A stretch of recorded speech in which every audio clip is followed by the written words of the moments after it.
Hey, it's Debbie Potts, the host of the Fit and Healthy Athlete podcast, where we are diving into men's health today. So this is a special episode for all of my male listeners and male clients to help you live your best life, your second half of your life. So we'll talk about all things men's health, including testosterone, with Dr. Tracy Gapin. So stay tuned and enjoy the show.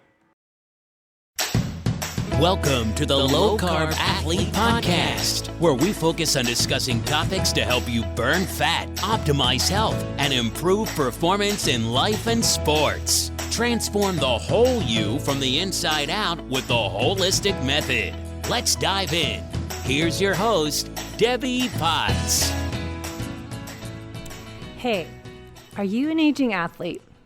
Are you over 40 and struggling to get your desired results? I understand your frustrations. If you're like me, you're trying to get your running back or your cycling back or whatever sport you love to do, and you just can't figure out what's missing in your performance gains. How is your training and fueling program working for you? That's what I do.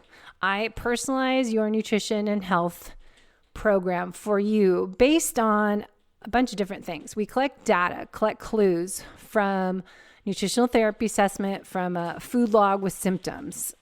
Look at your genetics. If you've done something as DNA Fit, look at blood chemistry panels. Let's look at functional lab tests as a Vibrant Wellness wheat zoomer to test if you have leaky gut and sensitivity to wheat, peptides in foods. Look at food sensitivity labs. And Dutch tests, look at your hormones. So we look at all these hidden internal sources of chronic stress that may be impacting your ability to burn fat, improve performance, and longevity. So if you want to talk about how we can personalize your fueling, training, and performance plan, let me know. Set up a discovery call. Head to my website, debbiepotts.net, and reach out. Set up a call and we can chat about how I can help you be the best version of yourself. So you can stop blaming the aging process and instead change your mindset that you're embracing the change, that we train differently in our 40s and up versus what you did when you're 20, 30-year-old. We need to adjust how we eat, when we eat, why and how, but also match our nutrition with our exercise program and add some more health building lifestyle habits into our day. I call this all the holistic method comprehensive coaching program, where I work on individualizing clients' nutrition, exercise, stress reduction, sleep, movement, time outside, digestion and gut health, hydration, and my favorite, happiness, play, and laughter. So if you want to know more how you can be your best self, live your best life, and perform your best, head to debbiepotts.net, schedule a discovery call with me, and we can get started on your new health building journey. You can be that amazing athlete and stop blaming the aging process. Check out today's sponsor, Paleo Valley. They have so many of my favorite products, and you can save and support the show at the same time with our code Low Carb Athlete. I choose to get naturally fermented, 100% grass-fed beef sticks to take with me on a busy day, and I'm on a mission to improve the aging process, and that involves lifting heavy weights and doing sprint intervals, plyometrics, and prioritizing my protein each meal throughout the day. And sometimes that is challenging. So I like to have the grass-fed beef sticks on hand. They're great quality protein, and their source of grass-fed cows come from natural grass pastures, and they are healthy and happy animals. So I like to choose quality foods, and that is coming from Paleo Valley. So check out their beef sticks, and also their protein powders are great for post-workout fuel source, as we're striving to get that 30 gram to 50 grams of protein spread out throughout the day, and getting in our protein for women, especially women, after our workouts. Men, you guys get to wait later, but let's hit those protein goals and improve our muscle protein synthesis and become stronger faster and healthier as we age. Hey, it's Debbie Potts, and I'm back today to talk about men.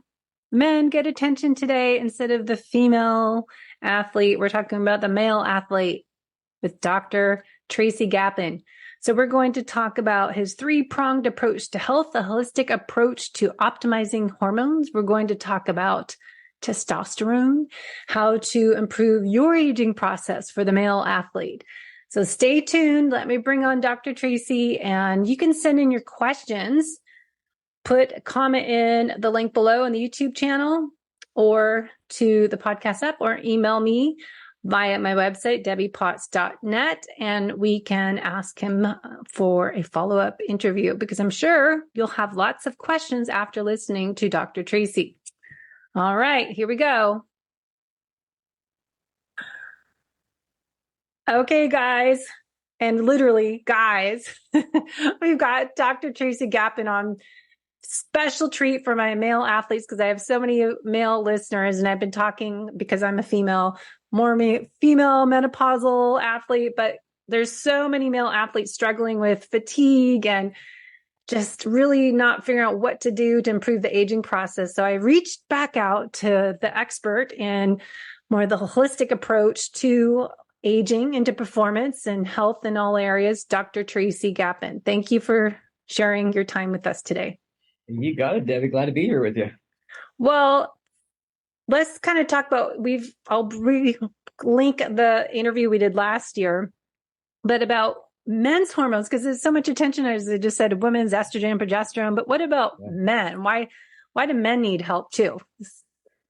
Yeah, great question. So I see men every day, especially age 40 to 60, who are struggling with the same complaints over and over again. I have low energy, I have brain fog, can't focus, can't build muscle, can't burn fat, and problems around sex, loss of sex drive, performance isn't like it used to be, all that stuff. So it's energy, body comp, and sex over and over and over again. And a lot of it comes down to the same issues that men see over and over again, and it starts with testosterone. You know, you mentioned hormones. We are experiencing what I call a testosterone epidemic, where worldwide we have seen levels plummet over the last 20 years. So there have been 3 massive studies that have shown in a longitudinal perspective that men's testosterone levels, specifically free testosterone, which is the bioavailable form, has dropped about 45% over the last 20 years, and it continues to drop by about 1% a year. So what that means is, like, a 50-year-old guy today has a free testosterone level that's about half of what it was 20 years ago. Pretty scary. And, you know, that's not just going to affect your ability to get a six-pack abs or your ability to perform in the bedroom, but it's going to affect cognitive function and focus and memory concentration, your energy throughout the day, your ability to exercise, your ability to recover from exercise. It's going to affect sleep. It's going to affect bone density. It's going to affect cardiovascular health. Most men don't realize that testosterone directly affects cardiovascular health in relation to inflammation and LDL numbers, et cetera. And there have been over a dozen studies that have shown men with low testosterone have about a 30% increased risk of suffering from a major adverse cardiac event. So it's real stuff. Why do you think it's lowering so much? What are some key factors, trends? Yeah, great question. Number one, first and foremost, clearly toxins. In my opinion, and this is substantiated by a ton of literature out there, it's toxins in our environment, and we refer to them as endocrine disruptors, which are chemicals or toxins in the environment that destroy hormone production and or function. And endocrine disruptors are in our food. They're on our crops, so the food that we're eating. It's in the water that we're drinking. It's in our plastic food containers. It's in plastic water bottles. It's in our metal cans are lined with plastic. Anything plastic is leaching into our food and water.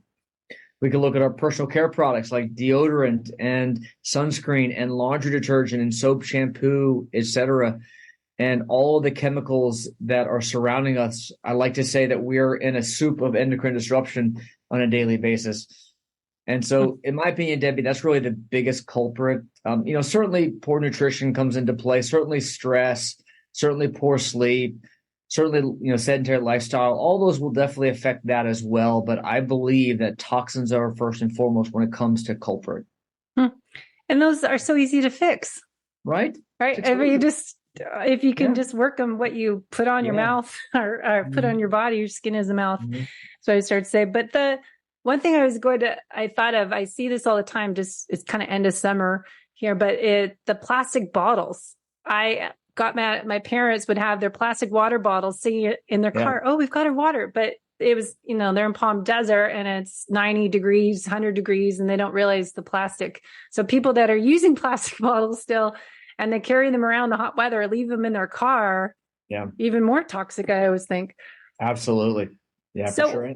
What are the testosterone to test it? We get the free and the total serum cholesterol measurements. Is that the best? And what is optimal ranges, functional ranges, and versus the doctor's ranges? Oh, there you go. Perfect worded question. I love that. So first of all, when we're looking at testosterone, we care about the free testosterone, not the total. And the reason for that is that the free testosterone is what's bioavailable, active, able to get into the cell. So to briefly give some physiology lesson for the listeners, for testosterone to do its job, it works in the nucleus of the cell. It actually affects DNA transcription, which affects production of RNA and subsequently proteins. And basically that cascade of events happens inside the nucleus of the cell. For testosterone to get into the cell, it has to bind to the androgen receptor. And then once it's in the cell, it now gets into the nucleus of the cell to do its job.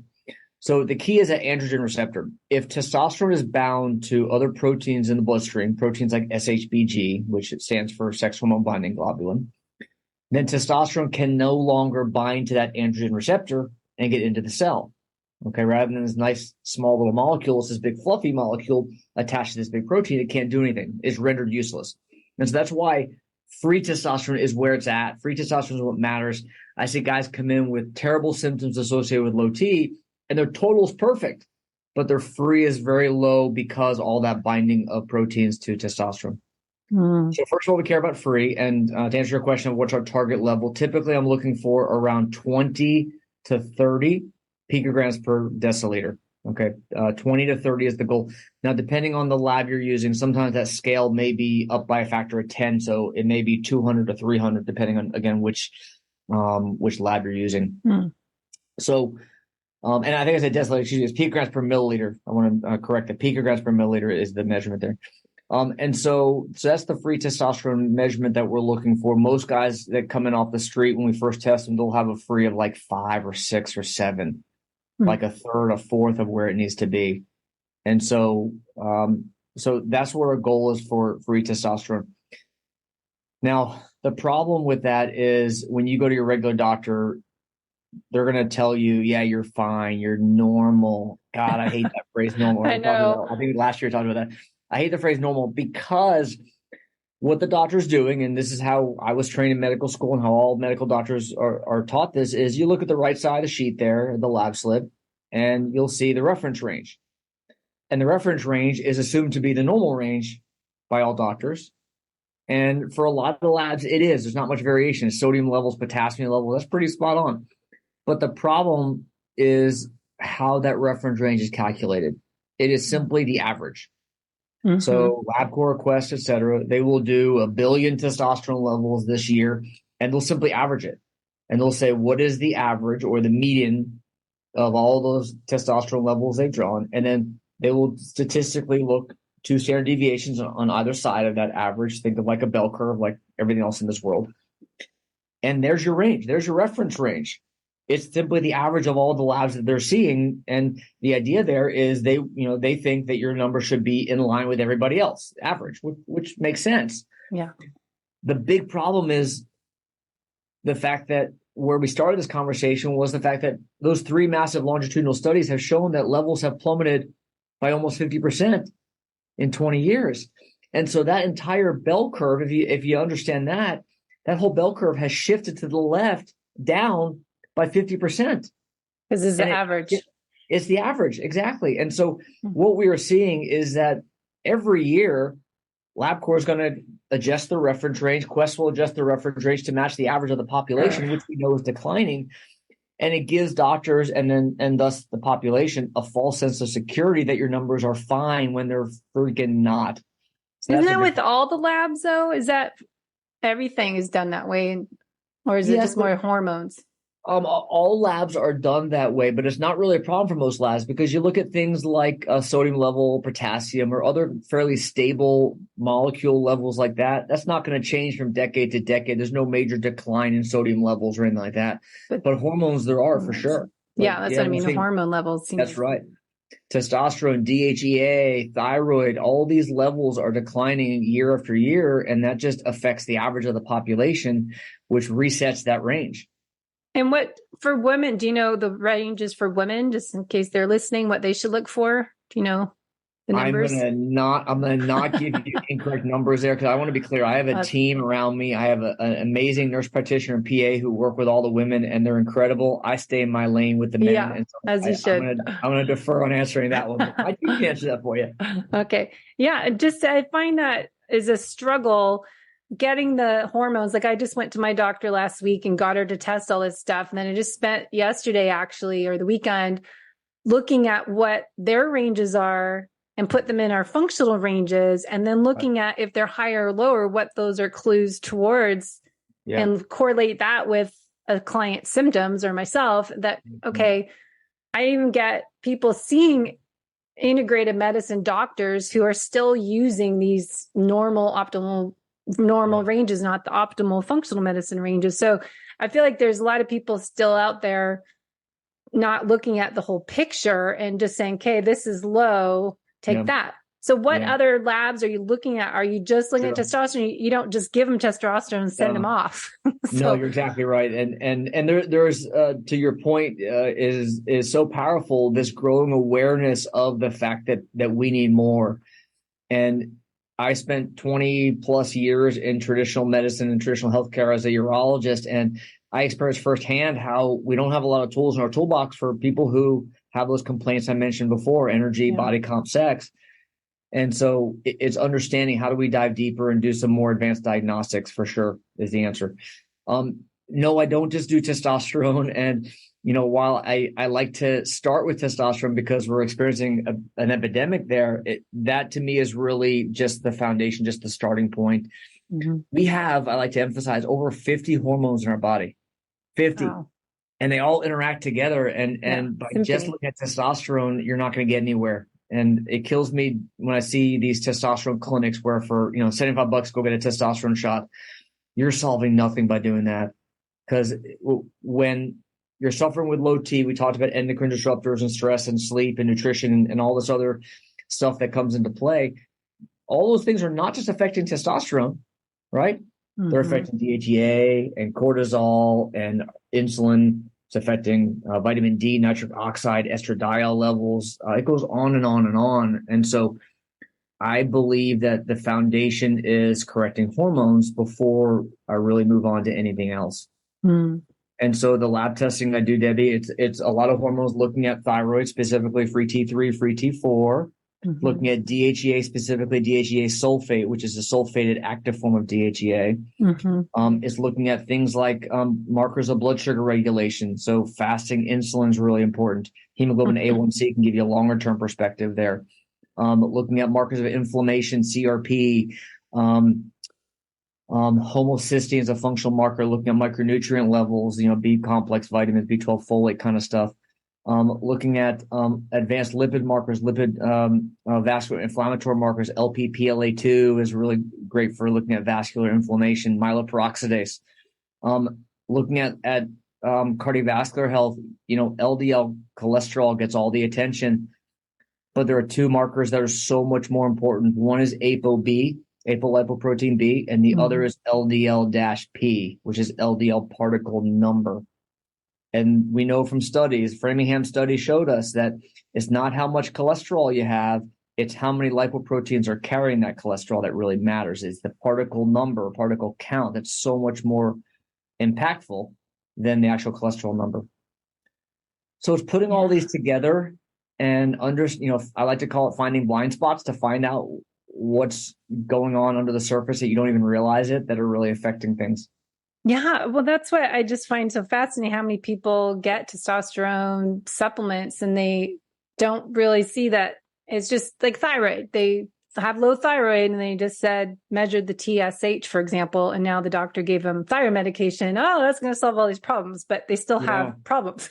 So it's, that root cause medicine approach, looking at the whole picture and putting missing pieces of the puzzle together, collecting all this data. You're not just looking at the one hormone, testosterone. Exactly right. Yeah. And when you focus on just testosterone, you're missing much bigger things that are coming into play. And God, Debbie, throughout my years in urology, I would have guys come to see me in my practice, and they complain of low energy and fatigue and can't lose weight and can't get up in the bedroom. And back then, I didn't have any solutions for them. I'm like, yeah, testosterone looks great. Maybe we'll bump it up a little bit. Here's some Viagra, and just focus on nutrition. I had no freaking answers. And now that I've gotten to this role of health optimization, I see that there's a billion things that I should have been doing back then that in the traditional healthcare model, we just don't have any access or exposure to. And it's disappointing. Yeah. It is. So you look at all these labs, but why do you pick cholesterol? How does that impact all this? Or how does thyroid? Why do you pick all those CRP, inflammation? What's that approach driven by? Yeah, sure. So when you think about, and I have a diagram that I like to show clients that I'll try to explain verbally here in your podcast. Your approach. So you think of symptoms, and the symptoms may be low energy, fatigue, brain fog, can't burn my belly fat, can't build muscle, can't stay awake during the day, can't get up in the bedroom, have no sex drive, can't sleep. All of these symptoms that people have. Well, there's an underlying system that is affecting that, that's causing that. There's a problem with your endocrine system. There's a problem with your musculoskeletal system. There's a problem with cardiovascular system when it comes to, endurance, exercise performance, et cetera. There's a problem with your gastrointestinal system, your gut health. And so there are all these systems that are underlying those symptoms. Well, then there is a physiology that's happening that's affecting what is causing the problems in those systems. And it comes down to really four basic principal problems: chronic inflammation, insulin resistance, oxidative stress, and catabolic physiology. So those are four basic complex mechanisms, if you will, that's causing breakdown in those systems, that's causing the symptoms. All right. Well, now you look at what's causing those physiologic processes. And this is the last category. I know can start to get overwhelming trying to follow this in your head. What are the triggers? What are the causes of those four physiologic problems? Now we're looking at the stressors. It's nutrition. It's toxins in our environment. It's chronic unrelenting stress. It's sedentary lifestyle. It's poor nutrition. It's all of the other things that are affecting us, causing those physiologic processes. And so what I do when I work with clients is I think about it in that perspective that, yes, we're going to help with your symptoms, but we're also going to fix the systems that are causing those symptoms. And we're going to address the underlying physiology that's damaging those systems. And we're going to affect the trigger as well. The functional medicine calls that root cause. And so we'll often deal with the root cause, which is on the far left of what I just described, and the symptoms on the far right. And so to me, it's addressing it at all different perspectives. And so when I look at markers of inflammation, when I look at markers of blood sugar regulation or markers of micronutrient deficiencies, that's all designed so that we can understand what's the underlying physiology that needs to be fixed. And for everyone, it's a little different. And so for some guys, it's not just giving you testosterone, just giving you here's some thyroid, but what's the underlying problem that we have to address? And people, I always say, can't out supplement poor lifestyle habits and can't out exercise, bad diet. But I find a lot of people just want to take that magic pill that testosterone is going to solve all the problems, but they don't want to put the work in to change their lifestyle. They just want to feel better, but they don't say, oh, I need to do all this stuff. No, thanks. So do you find, motivation struggles, or people come to you when they've tried everything and they just are desperate? They're motivated, a 10 out of 10 to take action. So it's funny you say that. I have so many guys who'll come because they heard I do peptide therapy, and peptides are the latest and greatest molecules out there. And They just want peptides. They're like, yeah. I'll get peptides. I'll take care of my sleep later. I'll worry about my nutrition later and all the genetic testing and the gut health, all the stuff that you do. Nah, I just want peptides. And that's the problem, that guys are looking for the quick fix magic bullet that's going to fix the problems. Yeah, doesn't. And in my opinion, it really requires that you take a very methodical, process-driven approach. Number one is hormones. You got to fix hormones first. Number two, you got to fix the gut and get nutrition correct. You got to fix sleep. And it's interesting. Only then, once I fix those, then is fitness really going to be as optimized as you can. I see some of the guys who don't work out, don't exercise, but you can't get them to get motivated to until you fix those other things, until you get the hormones dialed in, the gut cleaned up, and then sleeping. And then they're like, okay, let's freaking go. Yeah. And then it's stress and mindset work, and then it's toxins and detoxification. And then once you've finished all of those levels of my approach, and think of it like layers of a wedding cake, the peptides are the icing on that cake. I love peptides as a way to augment it, but Debbie, if you haven't baked your cake, you don't get the frosting, as I like to say. Yeah. And so it's really taking a very methodical systems approach that I find is what's most effective. Yeah, it's like building a house without the foundation. You're putting the roof on before the rest of it's done. That's right. You're moving in the furniture when the house isn't even done yet. That's right. It's going to collapse. But so our listeners are more the overachievers, the people that thrive on more is better. They're doing endurance events, triathlons, marathons, trail running, long distance stuff that I know from my own experience. I got an adrenal exhaustion that I was doing too much of everything on top of my own business and not eating enough, probably fasting too much, doing too low carb. That I think a lot of athletes, they probably get more stress because they're trying to fit in. Like I used to get up at 3:30, 4 in the morning to get stuff done to start work. And then you're fitting workouts in, breakfast, lunch, and dinner, and you're not eating enough. And so a lot of our male athletes, I would think, are doing the exercise, but doing too much. So they're causing more stress and being in a catabolic state with low DHA and probably high cortisol and the low cortisol and having all this disruption. But how does the athlete that is the high performing athlete, they're high charging in all areas of life, how does that impact their hormones and oxidative stress and inflammation, and how it all is that metabolic chaos? I love this question. It's such a perfect question. Yes. So I have one of my staff members, I won't name him, but for a while there, he was training twice a day, like twice a day, every day, going 2 different gyms, once by himself, once with his wife, and totally overdoing it. And I'm like, dude, like you're killing. And sure enough, he hit a wall. It comes down to stress. And a lot of high performers will scoff. I don't have any stress. No, I'm fine. I'm good. I don't have time to stop. No, I'm totally fine. I don't need more than 4.5, 5 hours of sleep. I'm totally good. And I just say bullshit. Excuse my language. Bullshit. It's not true. And so I like to measure that, and you can measure it with heart rate variability. HRV or heart rate variability is a great way that you can directly measure your internal physiologic system-wide stress level. And I want to clarify that so often people hear stress and they think psychological stress, worry about finances or marital issues or kids or whatever. I'm not talking necessarily about psychological stress. I'm talking about stress from what you just mentioned, overtraining, not eating enough food, not eating enough protein, not eating enough macros, not getting enough sleep, being in that catabolic state that you're never recovering from. A lot of people forget that you don't build muscle while you're lifting weights, right? We know that you're actually tearing down muscle. You're destroying your muscle fibers, filaments, when you're working out. When do you build muscle? It's when you're sleeping, when you're recovering. And so if you're not sleeping, you're not going to get the gains that you're looking for. And when you're not in a relaxed state, you're not going to get the gains you're looking for. And so HRV is a great surrogate that you can measure. And my clients use the Polar H10 strap every morning so you can compare apples to apples day to day and see how it's affecting you. And it comes down to no magic molecule. There's no prescription for this. There's no medication for this. It's actually being intentional about creating balance in your life. And it's work-life balance. And, it's funny, Debbie, I'll ask every guy I work with, what do you like to do? What's fun to you, Joe?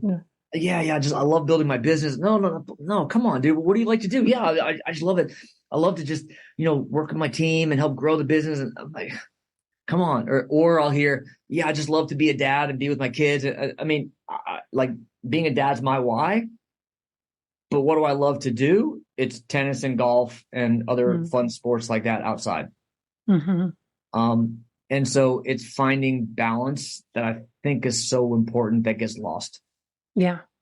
Well, I coach the holistic method is similar to yours, that it's one element is gratitude, play, and laughter. And I think it's so essential for us type A, AAA personalities that are so driven. They're high performers in all areas of life, as I said, not just being athletic, but just everything they do, more is better. They thrive that way. Yes. And they are addicted to that. And they don't know how to stop, pause, and reset and unplug and disconnect from everything. And as you said, like laugh, I realized, and I look back when I had probably, my biggest red flags, and I was like, just get irritated easily. And I was always stressed, and I tried to relax, and I was just so wired. And, there's some red flags there, but it takes a lot of work. And it's hard for people. I think you have to hit, rock bottom until you realize I got to change the way my life is and make some changes, because you can't take a pill to go to sleep at a certain time and to wake up, and how to adjust your workouts and how to hold yourself back a little bit when you're so much overachiever. I completely agree. And a lot of times I find that guys, and I speak specifically about men, and that's who I work with, but I know this applies to women as well, is it's tough to accept that. But when you see numbers, data, real information, you can't argue with it. Yes. And so tracking heart rate variability, tracking your sleep numbers, tracking your macro numbers, looking at advanced diagnostic lab testing, doing a microbiome test to look at your gut. Those are real. Those don't lie. Salivary cortisol, 4-spot cortisol test doesn't lie when you look at your cortisol DHEA ratio. And these are real data points that help you wake up and see. I'll give you an example. My wife has had a GI test recently that showed major gluten sensitivity. Yeah. And she's like, "Oh, I'm fine, honey." Yeah. It doesn't, so it's finding stuff like that and how it's affecting you. They're blind spots that you don't even realize are causing real problems. Yeah. And so I love data because it helps you take a very objective, methodical approach. Yeah, that's what we always say, test and not guess, because you just have no idea what's going under the hood, and to know what those red flags are, internal stressors, unless you test. But people need to know they have to spend money. I mean, it costs a few $1,000s to get all these labs done. And I think people always, athletes, I don't want to spend that money and invest in my health and be preventative, or, to do something now and take ownership of your health, but they'll go drop $10,000 on a new bike. That's what I was like, okay, you think you're fine, but you have all these red flags, but you don't want to spend the money and stop before it gets really bad. It's priorities, right? Yeah. It's all about priorities. Yeah.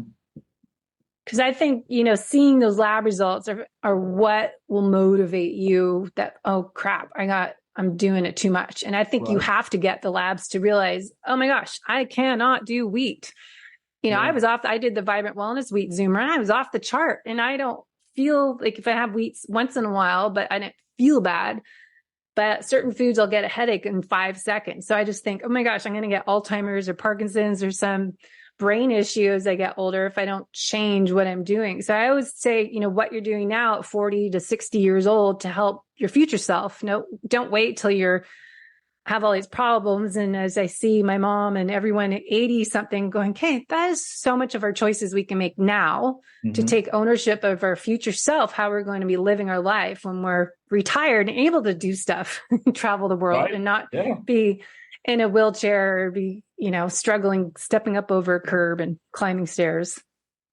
But so I'm with you. Yeah. And it's a matter of making the decision by living with intention of really committing to your health and recognizing that, how you show up every day in life, how successful you are in your career, the quality of your life, it all depends on your health. Yeah. And what's more important?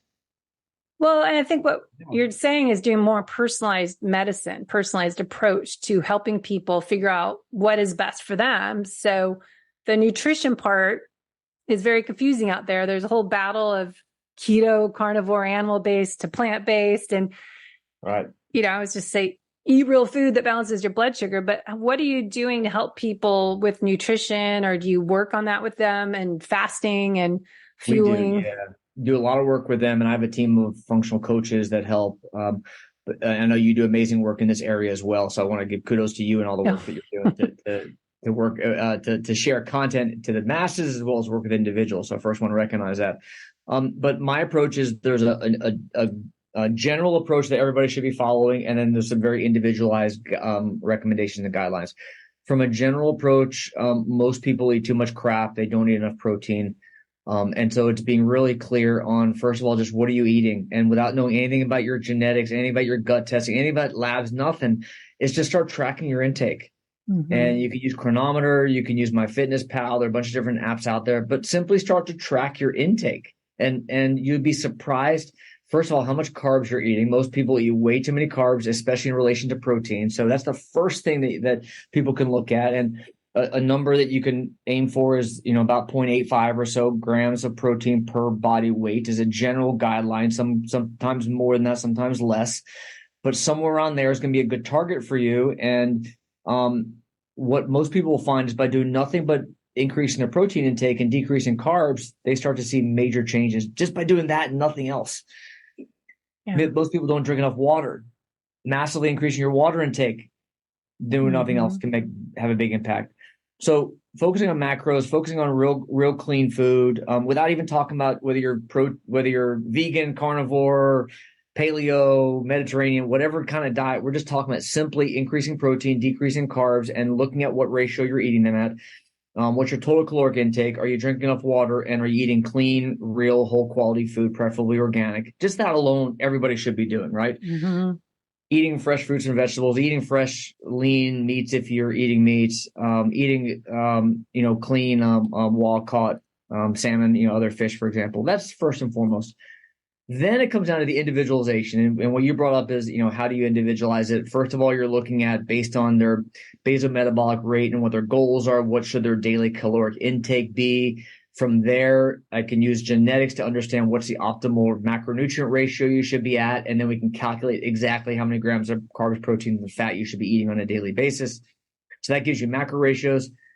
And then the genetics can also kind of help us understand whether saturated fat might be particularly harmful for you or not, whether monounsaturated or polyunsaturated fats might be preferential for you as well. Most people tend to eat too much of the omega-6 pro-inflammatory fats, like the people call them seed oils, the canola, cottonseed, soybean, all that kind of stuff, the partially hydrogenated corn oil that you see in all these products. When you go to a restaurant, they're cooking with those oils as well. So, avoiding any food from restaurants that are cooked in oils. So it's putting all those pieces together, Debbie, and it just takes time and it takes effort and it takes, dedication to understand what the individual needs. So going back to the beginning of the conversation, because people want to know, okay, but my testosterone is low. Yeah. They don't, instead of what you're saying is that they have to actually work on all the nutrition and the foundations and, take testosterone supplements and maybe some others to get their body and to thrive again. But you're not just treating with just hormone therapy for men. They're having to do all the work. Absolutely. So I think optimizing hormones is in my mind is paramount, and that's really foundational. But focusing on nutrition is so important, and a lot of guys will feel an amazing difference within a couple of days when they just shift their diet. I'll give you a great story. One of my clients, he's a race car driver, and he's become a friend of mine as well over the years. He's a race car driver here in Florida, but he goes around the country competing, and he has a couple of Guinness World Records as well. When he first came to see me, his main issue was concentration, focus, mental capacity. He told me how in the race car, sometimes he wasn't making decisions quickly enough on the turns. And that's obviously a big deal when you're a race car driver.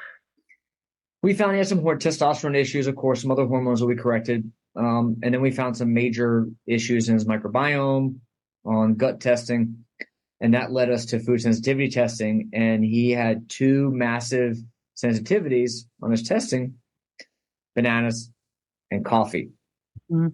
And guess what Marco had for breakfast every single day? Banana and coffee? Coffee, yes. because he thought those were fine, obviously. And so, of course, we fixed his hormones. Of course, we fixed it, cleaned up his gut. But by making that minor change in what he was eating, being aware of that, he said literally overnight, it was like a light switch where it made a massive difference. And so it's understanding on an individualized level what's right for you. What do we need to tweak?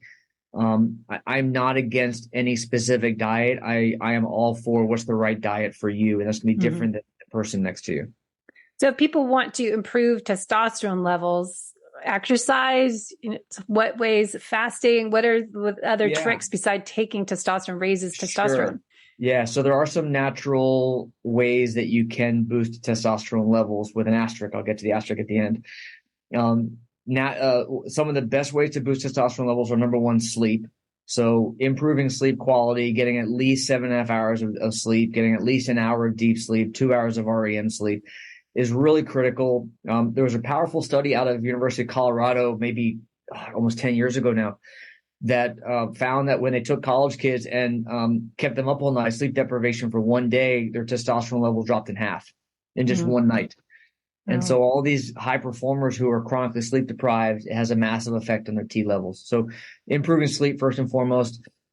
Strength training you mentioned, absolutely, especially the big muscles. So we're talking about quads and hamstrings and core and back and all those kind of boring muscles, but they matter, and building those muscles is really important as well. Stress is important, and I don't just mean psychological, but stress from, again, toxin, nutritional stress, gut health, toxins, etc. Stress, as you mentioned earlier, raises cortisol. Cortisol turns off thyroid production, turns off testosterone production, turns off DHEA, turns off everything. Yeah. So reducing cortisol levels or stabilizing cortisol levels is really important as well. Nutrition, good micronutrient support, zinc, magnesium, B vitamins are all really important. There's this misconception that when you eat low cholesterol foods, then now you're not, testosterone is made from cholesterol, which is diverted to DHEA and the steroid hormone pathway. But I want to clarify that very little cholesterol that you eat actually ends up getting absorbed. Most of the cholesterol in your body is actually produced by the liver. And so that the oral, cholesterol intake in your diet is not really a major factor when it comes to testosterone production. Now, statins definitely do lower testosterone. So if someone's on a statin, that will have a direct effect on their T levels. But oral, cholesterol in your diet doesn't tend to have that big of an effect.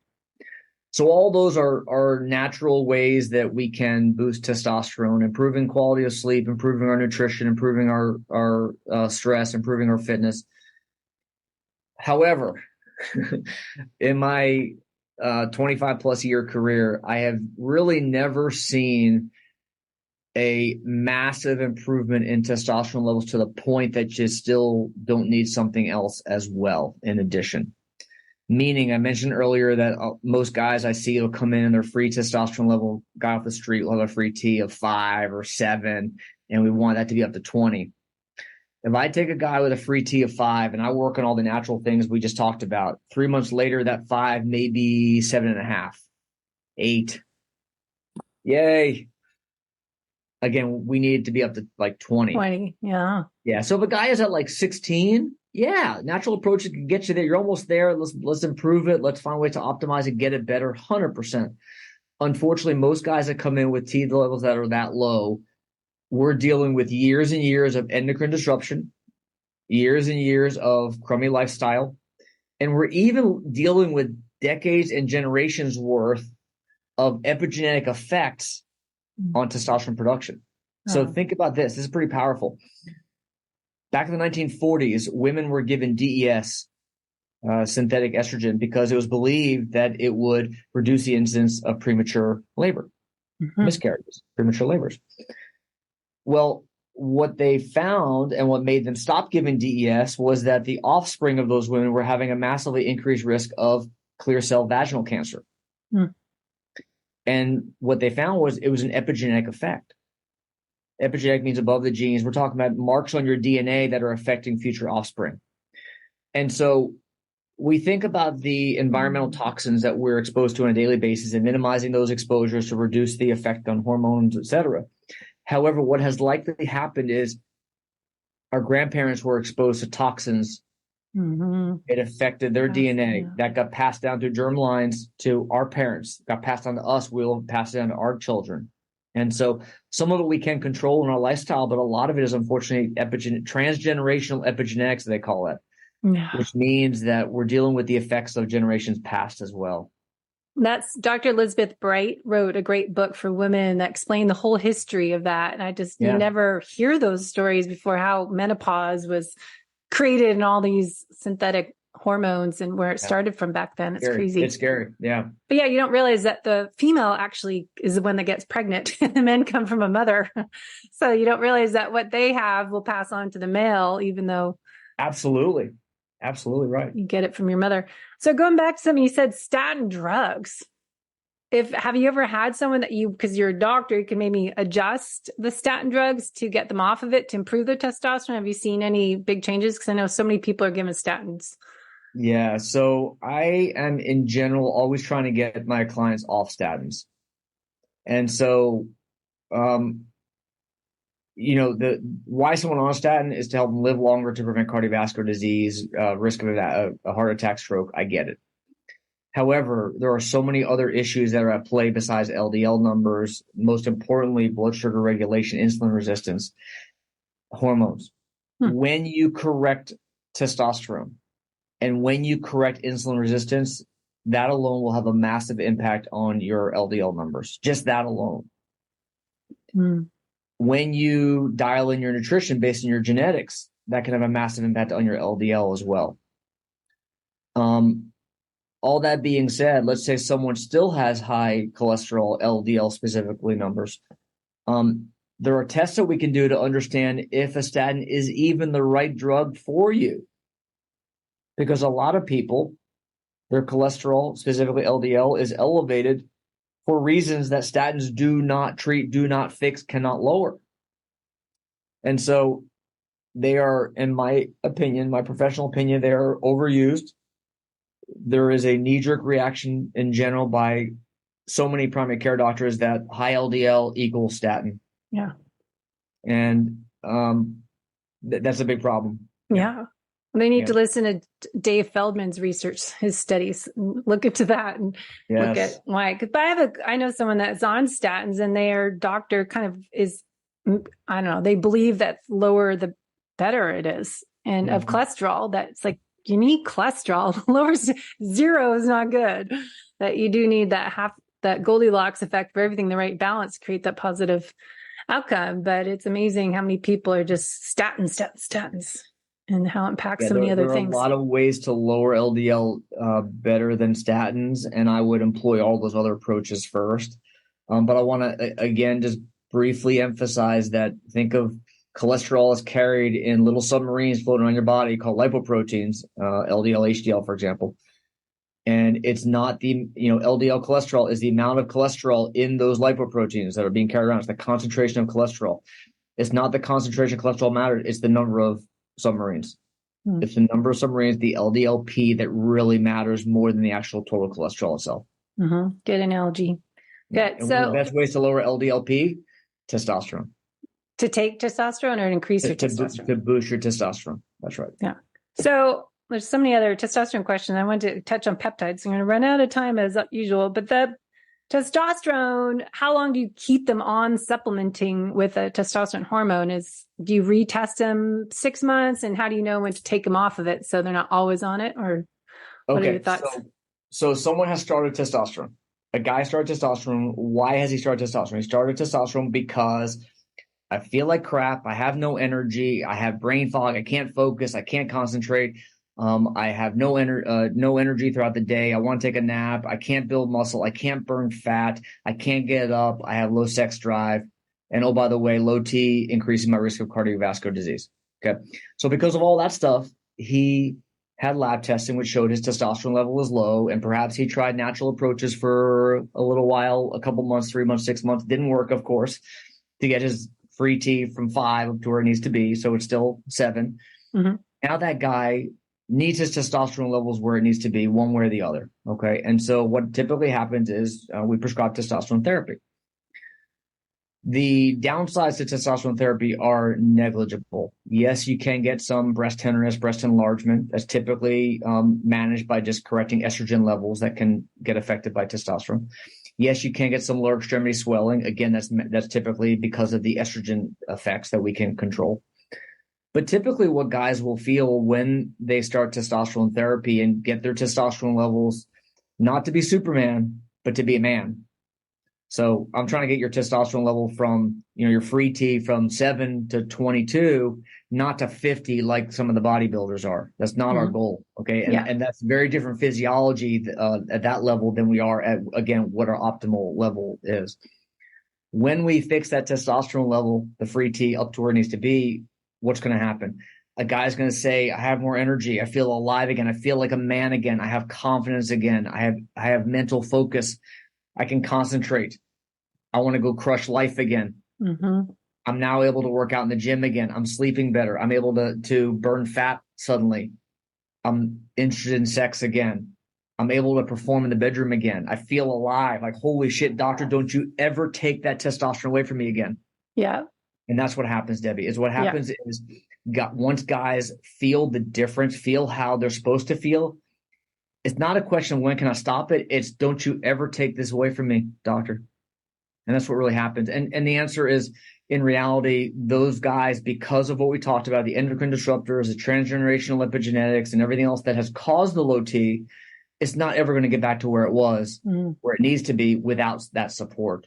And so I like to, I'm a smart ass. When guys say, well, when can I stop it? And I say, whenever you want to feel like shit again, just stop the testosterone. That's fine. Because it probably will, it's keeping that 20 to 30 marker you need because of our way of life and our environment and the toxins. We're always going to be bombarded with stressors, external, internally, that you still need that little extra support from testosterone supplement. Yeah. All of the reasons why that guy came in with a testosterone, a free T at 5, he still has that hasn't, even though you're correcting the underlying causes, it typically doesn't fix it. Again, natural approach is not going to get it from 5 to 20, unfortunately. You need a little assistance. And so unfortunately, if you were to stop T, it'll just go right back to where it was before you started, pretty much. Yeah. And so that's why people are concerned about how long do I have to stay on it? Well, what it really means is how long do we get to have optimized testosterone levels, as long as you're willing to take it. And most guys are not interested in stopping once they get started for that reason. Good. Well, good. I know you got to get back to your work, but people can go to gapininstitute.com to learn more about your programs and services. Thanks so much. Yeah, that's our website. And I have a gift for your listeners. If you want, I can share that with you. Yeah, go for it. Perfect. So we have a high performance health handbook, which is 20 strategies and tactics you can leverage starting today to optimize your health and performance. And you can just text the word health to 26786. Again, that's text health to 26786, and you'll get a free copy of that, as well as a link to reach out to my team if you want more information about working with us. Awesome. Well, thank you so much. I'll have to add more info in our outro about peptides from your website. So next time we'll do it again. Time. All right. Have a great day. Yeah. Thank you so much for your time. You got it, Debbie. Hey, my fellow aging endurance athletes, just a reminder, if you like what you listened to today, make sure to share this episode with your community. Head to debbiepotts.net to set up a free discovery call to learn more about my personalized coaching programs, especially if you are on a mission as myself to improve the aging process and start training to be my best self when I am 80, 90 years old. So I am on a mission to live my best life and be my best self the second half of my life. So if you're on the same mission as me, head over to my website and YouTube channel to learn more ways to improve the whole you from the inside out with the holistic method. Thanks for listening to the Low Carb Athlete Podcast. If you have any questions, feedback, or topic suggestions, let us know on Facebook or at debbiepotts.net. You can help us continue and grow by leaving a review on iTunes. Thanks again, and see you next time.